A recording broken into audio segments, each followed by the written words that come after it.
Hi everyone. Last time we tried to understand the origin and development of drama. We also tried to conceptually clarify ourselves regarding what do we mean when we use the word drama in literature. In this lecture, I intend to brief you about some important things that we need to remember when we talk about drama. Please remember that without knowing them, it would be difficult for us to read any document or article regarding drama. You know that all documents without a reference to these important features of drama would be incomplete.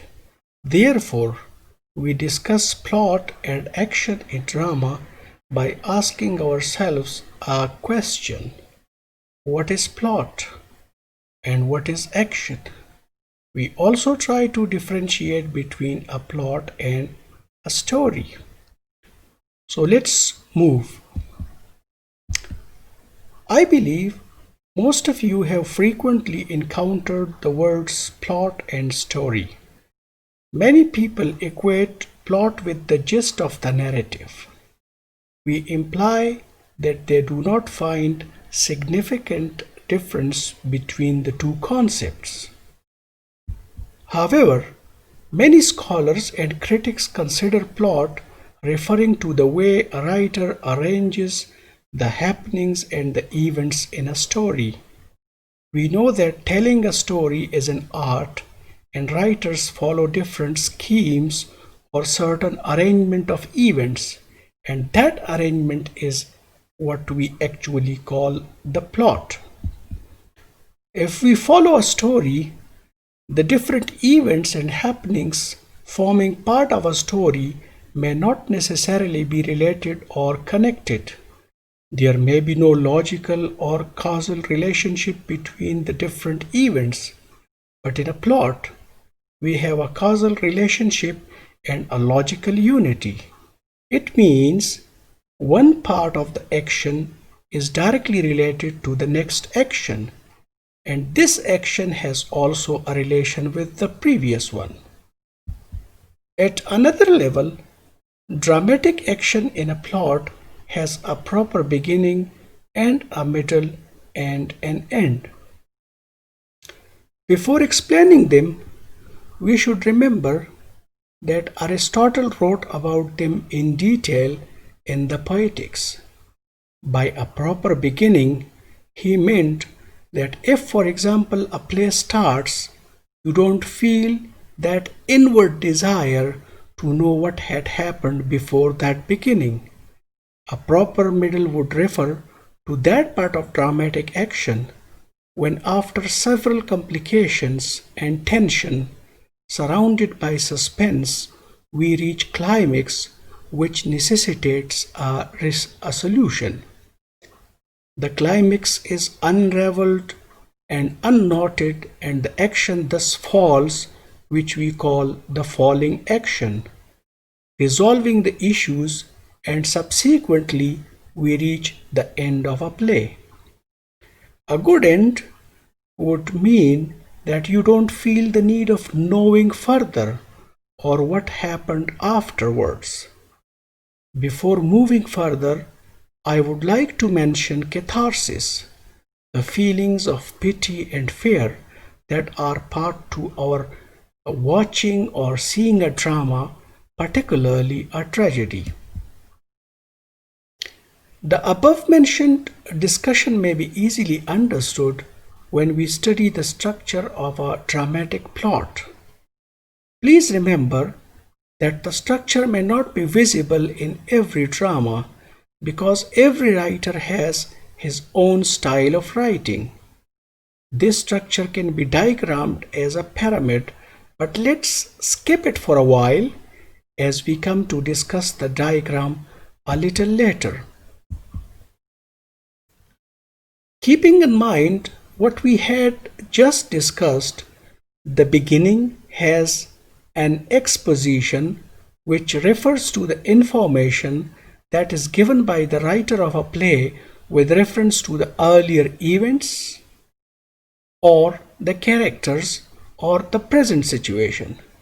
You can say, in other words, an exposition is a background information and an attempt to familiarize the audience with the present situation and the characters of the play.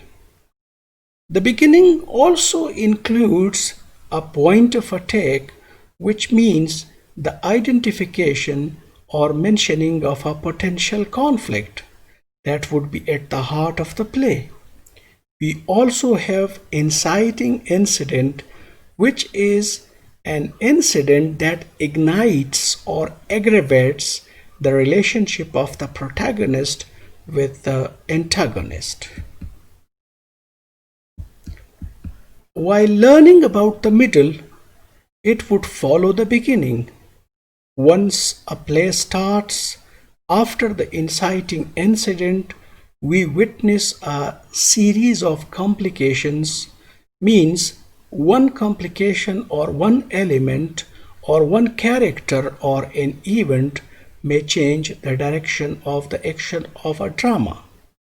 The events proceed loaded with suspense, and in the middle, we are led to a discovery, which may be a new information or event that take us to a crisis, a critical situation in want of a repair, and the audience find themselves at the top of the pyramid.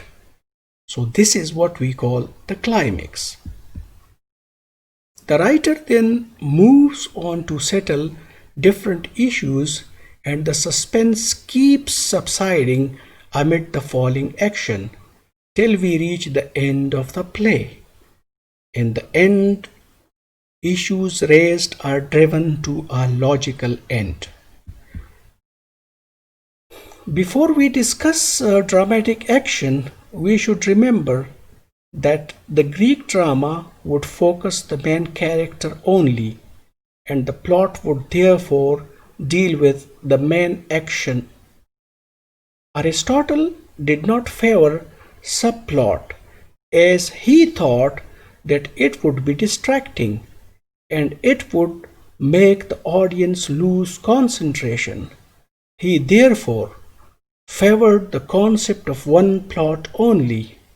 But when subplots were tried by skillful writers like Shakespeare, it was not treated the way Aristotle feared. Many critics found that the subplot had a positive contribution as it advanced the understanding of the main plot. We have historically many plays having two plots, the main plot and the subplot. In a sense, two parallel stories develop in the two plots, and the story in the subplot reinforces or advances the understanding of the main plot. So this is how skillful writers would operate with the two plots. Now coming to action, this is the next part of this lecture, and we try to understand action in the context of drama. Action means, and of course include, the physical movements of the players or actors on stage, their motivation, their feelings, thoughts, as well as the different deeds that they perform. In yet another sense, we can say that a dramatic action is whatever we see on the stage. There are several levels of a dramatic action. You see that action is reported when it is not staged. There are certain events and incidents which are important to the plot of the play, but they are not performed. This is what we experience sometimes. They are reported by actors. Let me give you an example. In a play, a man comes to the king and says that Mr. X has been killed. Now this is a reported action, as we don't see the actual killing but only hear about it. And this is what we call reported action. On the other hand, we have physical or current action. which is what the actors perform on the stage.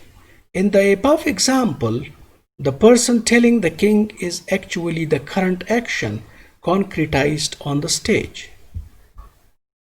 Besides, we also have mental action, which is neither reported nor physical, but left to the audiences to find. There are several events and occasions where the writer attempts to make us guess and interpret the action. This may be particularly relevant to the situation when at the end of a play we are left with so many questions. There may be certain things that you may want to know, but we have no means for doing that because the writer did not tell that thing during the action of the play. If I am to give you a rather crude example, I may ask you to imagine the death of a villain in the end of a play, leaving 3 young kids behind. What happens to them? You can only imagine their upbringing and survival against all odds in the event of their father's death. Okay. Now that we have gathered ample knowledge about plot and action, I have reached the pyramid. It would be less difficult now, I hope. The diagram that you are seeing on the screen points to different parts of a dramatic action. You need to start following it from your left, where you see exposition, followed by the initial incident. This forms the beginning of a play. Then starts an upward trend in the action accompanied by complications and tension, shrouded in suspense that takes us to the climax or the turning point. We see the falling action and a resolution of the conflict after the climax. And this resolution is actually related to a conflict that has engulfed the whole action.